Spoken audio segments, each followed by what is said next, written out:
The Japanese submarine I-19 was one of the most formidable and significant submarines of World War II, leaving a profound impact on the Pacific theater. Its legacy is tied to a single, devastating attack that highlighted the lethal potential of submarine warfare. This event not only demonstrated the skill and audacity of the Japanese Navy, but also underscored the vulnerabilities of even the most formidable Allied naval forces. Understanding the importance of the I-19 in the context of its wartime actions sheds light on the broader strategies and challenges of the conflict. The strategic importance of submarine warfare in World War II. Submarines played a critical role in World War II, particularly in the vast expanse of the Pacific Ocean. For Japan, which had limited resources and a strategic imperative to neutralize American naval superiority, submarines were a crucial tool. The Japanese Navy aimed to disrupt Allied supply lines, gather intelligence, and strike at key naval targets, leveraging the element of surprise that submarines offered. Submarines like the I-19 were central to this strategy, serving as both hunters and gatherers, capable of inflicting significant damage on the enemy while operating in relative secrecy. The importance of submarines to the Japanese war effort cannot be overstated. In a theater where surface engagements often required overwhelming force and logistical support, submarines offered a cost-effective means of inflicting damage on superior enemy forces. This was especially true in the early years of the war, when Japan sought to extend its defensive perimeter and delay American counteroffensives. The I-19, with its long-range capabilities and powerful torpedo armament, was designed to maximize these advantages. The attack on USS Wasp, USS North Carolina, and USS O'Brien.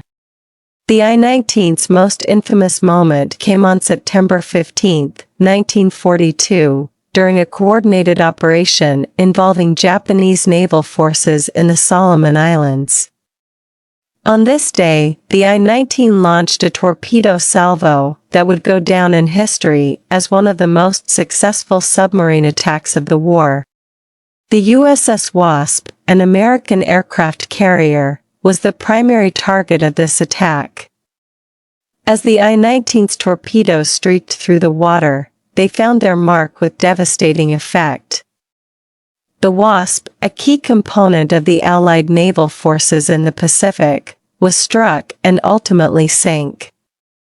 The loss of the Wasp was a significant blow to the U.S. Navy, as aircraft carriers were the centerpiece of naval power in the Pacific, enabling the projection of air power over vast distances.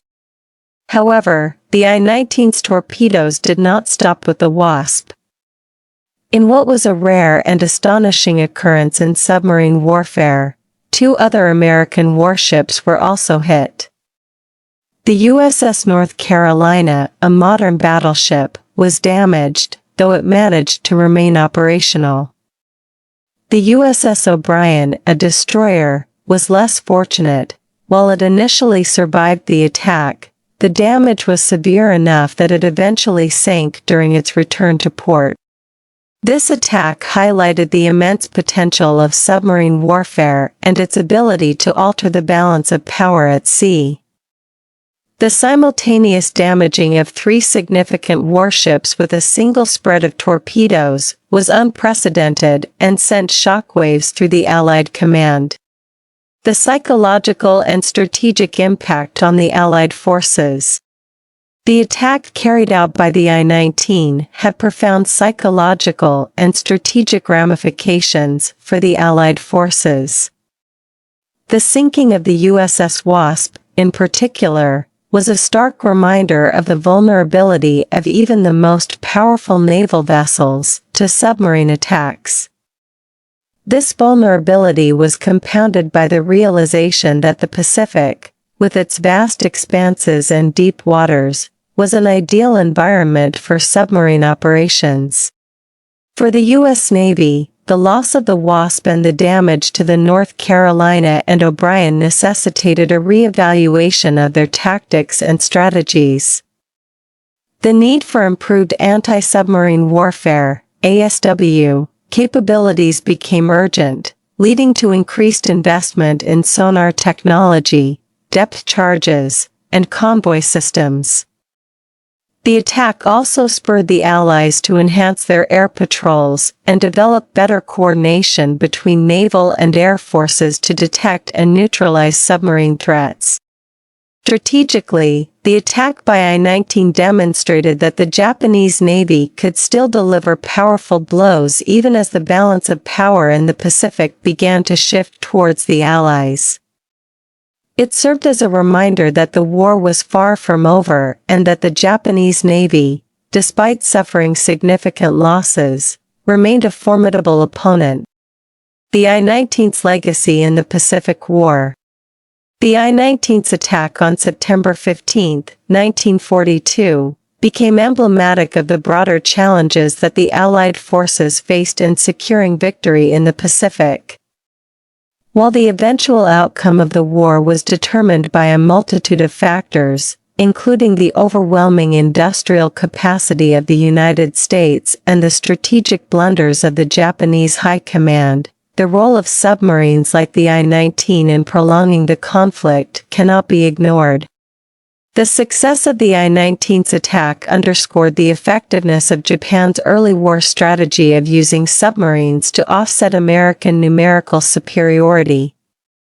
It also highlighted the tactical flexibility that submarines provided, allowing them to strike high-value targets with relatively little risk compared to surface engagements.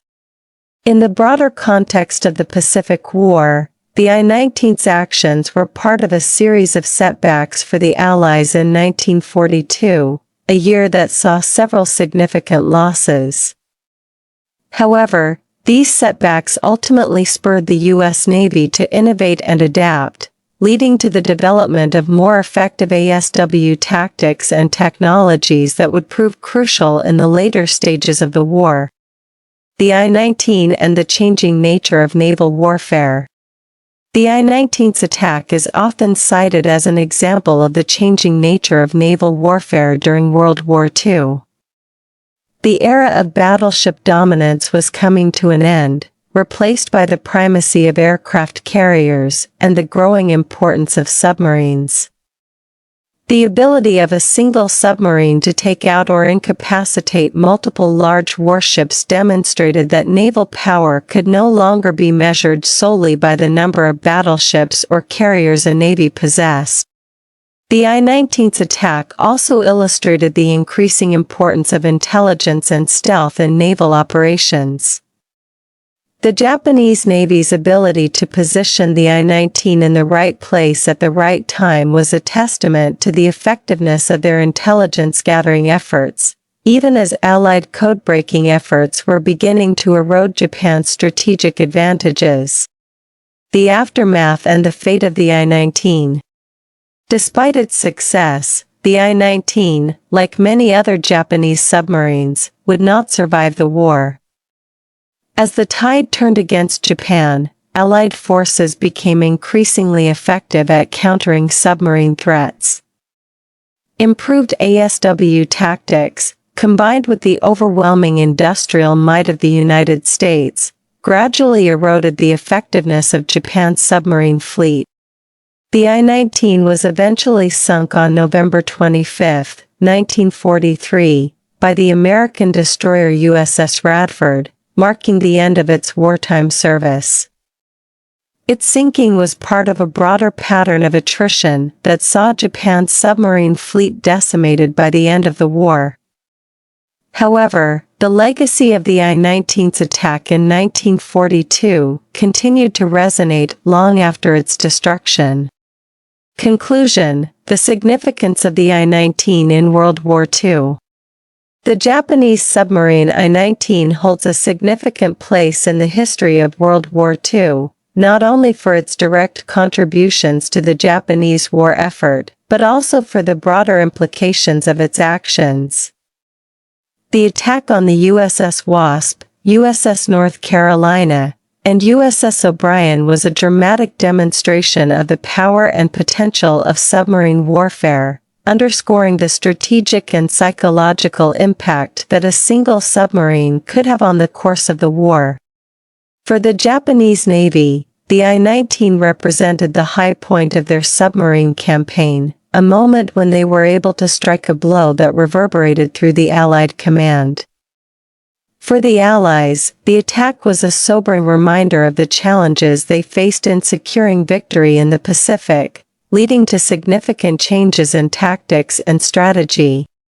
In the end, the I-19's actions were a microcosm of the broader conflict in the Pacific, a battle of innovation, adaptation, and attrition, where the outcome was determined as much by technological and tactical advances as by sheer force of arms. The story of the I-19 is a reminder of the complexity and unpredictability of war, where even a single submarine could alter the course of history.